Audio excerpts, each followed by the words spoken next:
Presiden Prabowo Subianto membuka konferensi parlemen negara anggota Organisasi Kerjasama Islam atau Parliamentary Union of the OIC tahun 2025 di Gedung Nusantara, Senayan, Jakarta, Rabu 14 Mei malam. Dalam pidatonya, Presiden Prabowo Subianto mengajak negara-negara Islam untuk mengingat keteladanan tokoh besar dalam sejarah Islam. Salah satunya Khalid bin Walid, seorang tokoh militer yang tak pernah kalah dalam setiap perang dan pertempuran yang dipimpin. Pidato ini pun langsung mendapat sambutan meriah. Para undangan dari seluruh dunia langsung berdiri dan bertepuk tangan usai Prabowo menyampaikan pidatonya. Usai pidato, ajudan pribadi Prabowo, Rizky Irmansyah, tiba-tiba datang dan tak sengaja menyenggol Ketua DPR Pantai Gading Adama hingga nyaris terjatuh. Prabowo pun dengan sigap memegang tangan Adama dan memastikan keadaannya baik-baik saja. Simak pidato Prabowo selengkapnya. Assalamualaikum warahmatullahi wabarakatuh. Alhamdulillah Rabbil alamin. Wassalatu wassalamu ala asrofil anbiya wal mursalin. Wa alihi washabihi ajmain amma ba'du. Selamat malam. Salam sejahtera bagi kita sekalian. Yang saya hormati Ketua Majelis Permusyawaratan Rakyat Indonesia, Republik Indonesia, Saudara Ahmad Muzani. Ketua Dewan Perwakilan Rakyat Republik Indonesia, Saudari Puan Maharani. Ketua Dewan Perwakilan Daerah Republik Indonesia, Saudara Sultan Bakhtiar Najamuddin. Wakil Ketua Dewan Perwakilan Rakyat Republik Indonesia, Profesor Sufmi Dasko Ahmad, Saudara Adis Kadir, Saudara Saan Mustafa, Saudara Cucun Ahmad Samsurizal, beserta seluruh anggota DPR RI yang hadir,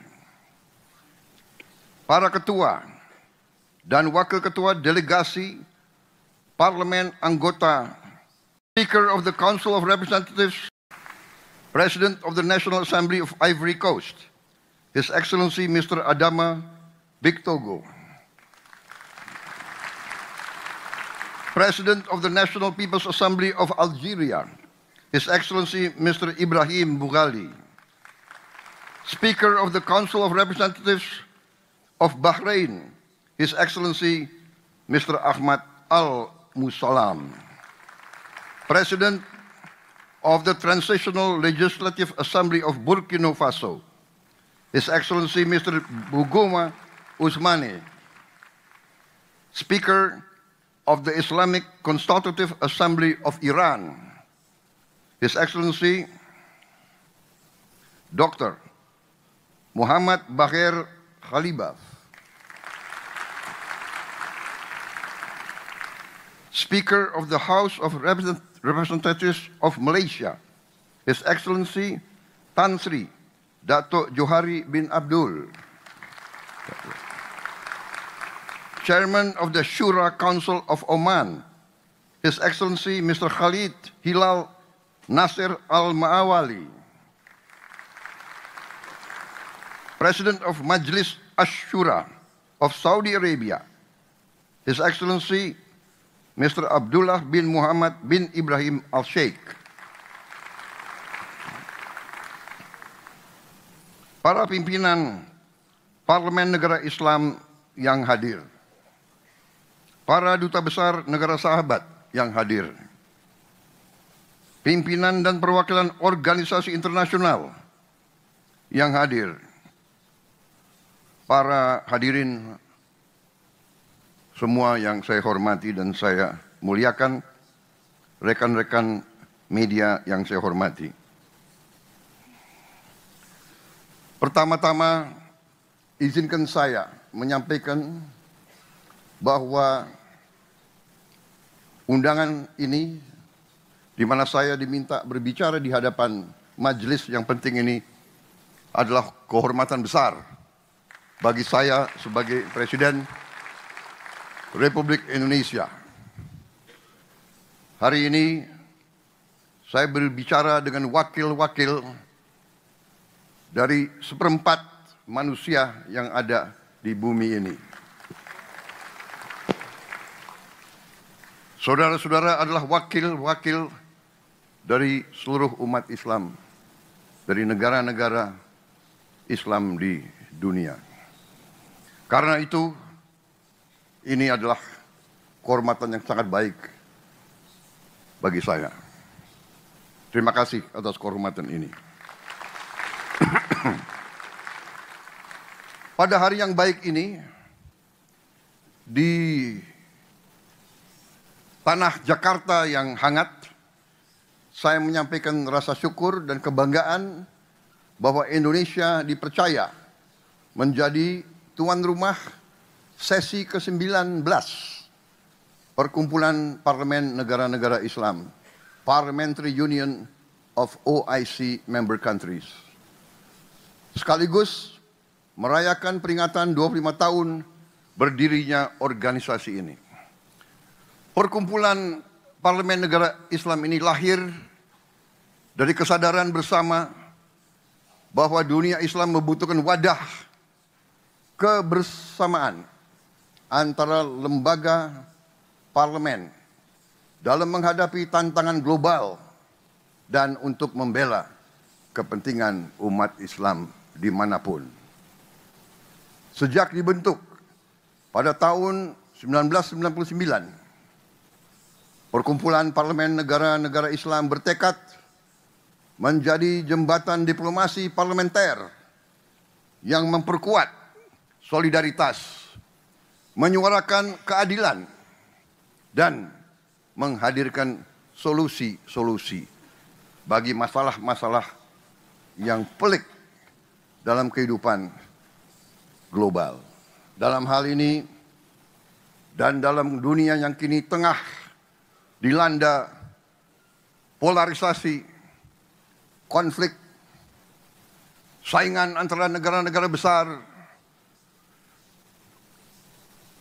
keberadaan organisasi ini semakin penting, semakin relevan, dan semakin mendesak.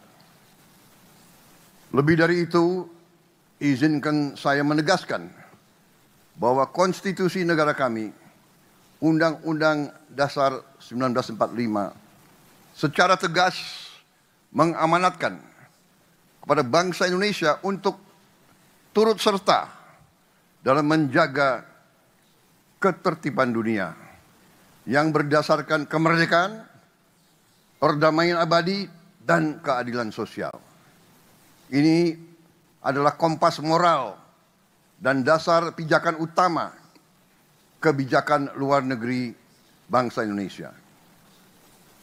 Hadirin sekalian yang saya hormati dan saya muliakan, sebelum kita membahas isu-isu besar yang tengah dihadapi dunia Islam sekarang, saya mengajak kita semua merenungkan kisah dan keteladanan para tokoh besar dalam sejarah Islam. Kisah-kisah mereka bukan hanya catatan sejarah, tetapi sumber nilai dan sumber inspirasi yang sangat relevan bagi tantangan yang kita hadapi hari-hari ini.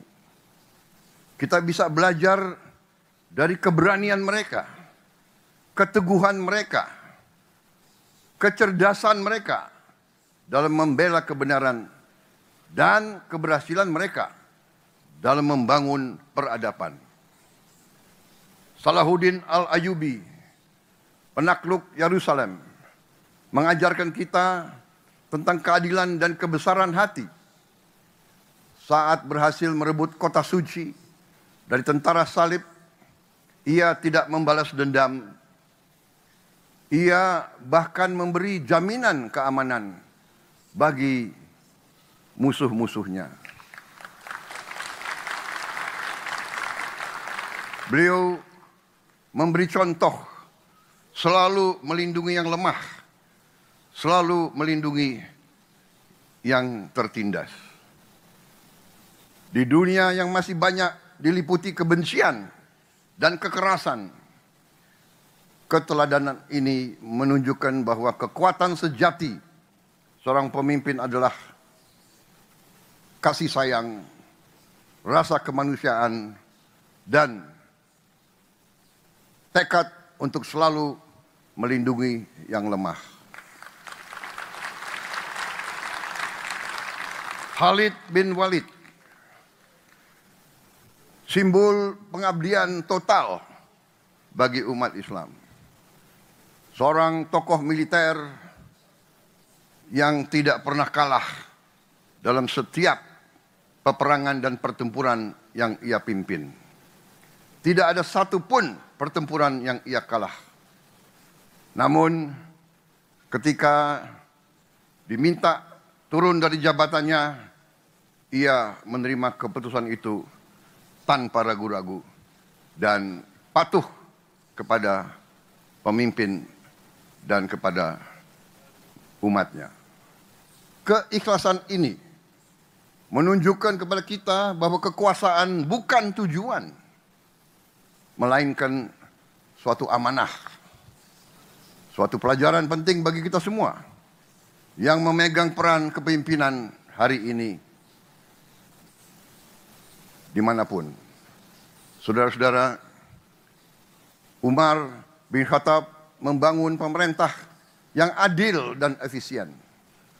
Ia meyakini untuk memeriksa keadaan rakyatnya. Ia tidak rela melihat rakyatnya diperlakukan dengan tidak adil. Dan ia tidak segan menghukum aparatnya yang lalai dan yang tidak melindungi dan melayani rakyatnya. Dalam konteks hari ini, saya yakin bahwa rakyat kita semuanya menuntut pemerintah yang bersih dan transparan. Teladan Umar bin Khattab adalah panggilan untuk bertindak, bukan sekedar berwacana. Karena itu saya sangat menghormati tema pertemuan ini, yaitu good governance dan strong institutions.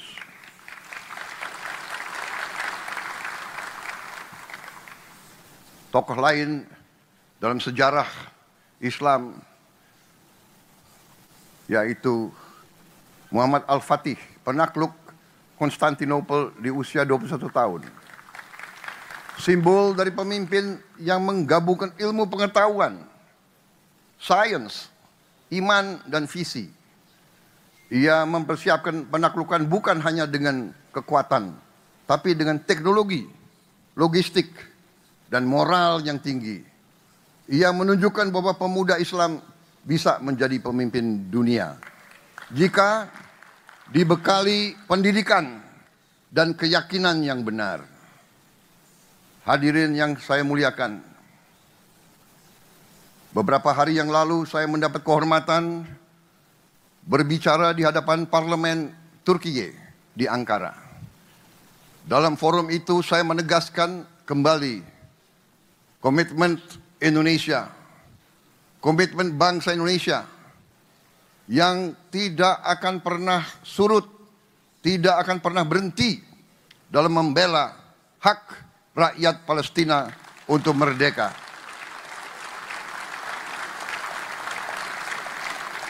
Saya ulangi kembali di forum ini, sudah tiba waktu. Jangan kita sekedar berdiskusi. Jangan menyusun resolusi lagi. Rakyat Palestina terlalu lama menjadi korban. Rakyat Palestina membutuhkan suatu keberpihakan, suatu tindakan yang nyata.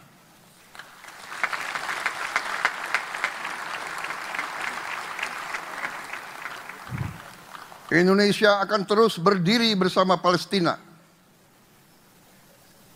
Perjuangan ini akan semakin kuat bila kita, dunia Islam, negara-negara Islam yang mewakili seperempat umat manusia, bisa bersatu. Marilah kita atasi perbedaan kita. Marilah kita atasi kecurigaan kita. Marilah kita atasi rivalitas di antara kita. Marilah kita lihat hal-hal yang penting, yaitu keselamatan umat Islam. Marilah kita melihat masa depan peradaban Islam. Islam pernah memimpin dunia dalam peradaban, dalam sains dan teknologi. Dan kita harus kembali untuk meraih sains dan teknologi supaya kita bisa mengangkat kesejahteraan rakyat kita. Tidak mungkin kita kuat kalau rakyat kita miskin. Tidak ada negara miskin yang kuat. Untuk itu kita harus keluar dari kemiskinan. Kita harus berjuang untuk mengangkat rakyat kita masing-masing dari kemiskinan. Dan untuk itu dibutuhkan pemerintah yang bersih. Hanya dengan pemerintah yang bersih kita bisa mencapai kemakmuran. Saudara-saudara sekalian, tantangan kita bukan hanya Palestina. Kita menghadapi tantangan di mana-mana. Sebagaimana saya katakan, tantangan ini merupakan sumber kelemahan, yaitu kemiskinan, kelaparan, korupsi, ketimpangan pendidikan, dan ketidakmampuan mengelola dan menjaga sumber daya kita masing-masing. Karena itu, tema pertemuan perkumpulan saudara-saudara tahun ini sangat benar dan sangat strategis. Good governance and strong institutions as pillars of resilience. Tanpa tata kelola yang baik, tanpa lembaga yang kuat, tanpa pemimpin-pemimpin yang jujur, pejabat-pejabat yang mengabdi kepada rakyatnya, negara tak akan pernah memiliki daya tahan, apalagi daya saing. Pemerintah Indonesia saat ini berkomitmen menjalankan beberapa agenda besar, mulai dari reformasi politik dan birokrasi, pembangunan sumber daya manusia, swasembada pangan dan energi, hingga penguasaan ilmu pengetahuan dan teknologi. Karena kami percaya solusi bagi masalah dunia dimulai dari bangsa kita sendiri. Apakah bangsa kita masing-masing berhasil mengatasi masalah internalnya sendiri? Saudara-saudara sekalian, kalau kita tidak bisa mengurus bangsa kita sendiri, bagaimana kita mau membantu umat yang sedang dalam kesusahan? Kalau kita lemah, tidak mungkin kita bisa bantu Palestina. Bahkan suara kita pun tidak akan didengar. Suara kita didengar kalau kita bersatu dan kita kuat. Siang ini, sebelum saya tiba di forum majelis terhormat ini, saya sempat berbincang dengan sahabat saya, Sultan Brunei Darussalam. Kami bersepakat bahwa dunia Islam bisa menjadi solusi bagi dunia. Kita bisa dan kita harus menghadirkan perdamaian dunia. Karena itu, saudara-saudara sekalian, ajaran Islam adalah ajaran perdamaian. Esensi ajaran Islam adalah cinta kasih. Inilah esensi agama kita dan inilah warisan yang harus kita hidupkan kembali di tengah dunia yang sedang kehilangan arah.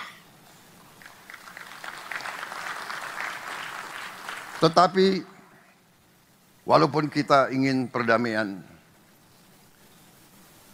kalau kita lemah, mungkin ada pihak-pihak yang tidak ingin perdamaian. Mungkin ada pihak-pihak yang melihat kalau kita lemah, kita bisa dijajah kembali, kita bisa disuruh-suruh sebagai bangsa pion, bangsa budak, bangsa kacung. Saudara-saudara sekalian, mari kita satukan langkah.